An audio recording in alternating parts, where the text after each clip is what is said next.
Hi, it's David. We're talking about brand new and their motivation for their employees.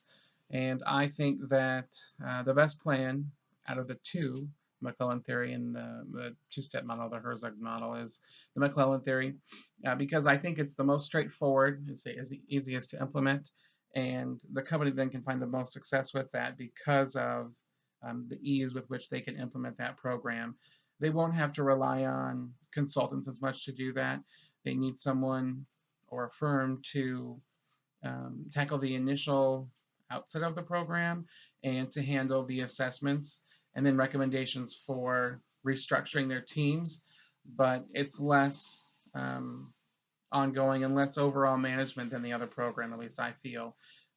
I don't think that the startup is going to have any trouble with benefits or that type of thing, the hygiene component of the two-step model.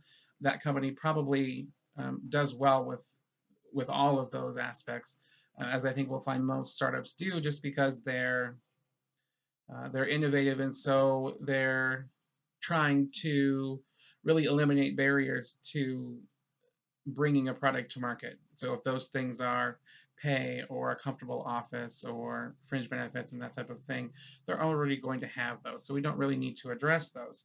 We need to figure out what motivates our people and causes them to help us meet goals.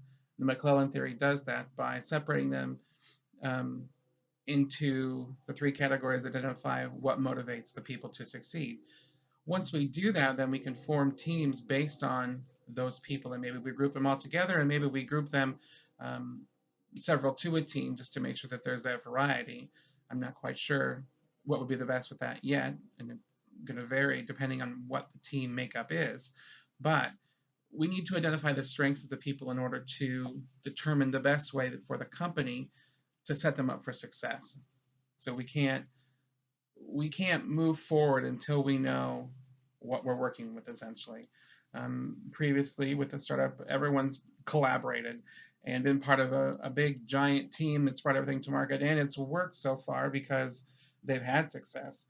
But we need to figure out what makes it sustainable, and that's going to be finding out what makes people tick. What makes me want to come to work every day now that the excitement's gone and now that the initial wow factor is over? What really makes me move from day to day when there isn't, the top of the roller coaster anymore? When we're just waiting for the next big thing, I need something to focus on every day to get me through the day, to make me excited to come to work and make me still generate ideas for the company and still want to contribute to make the company succeed.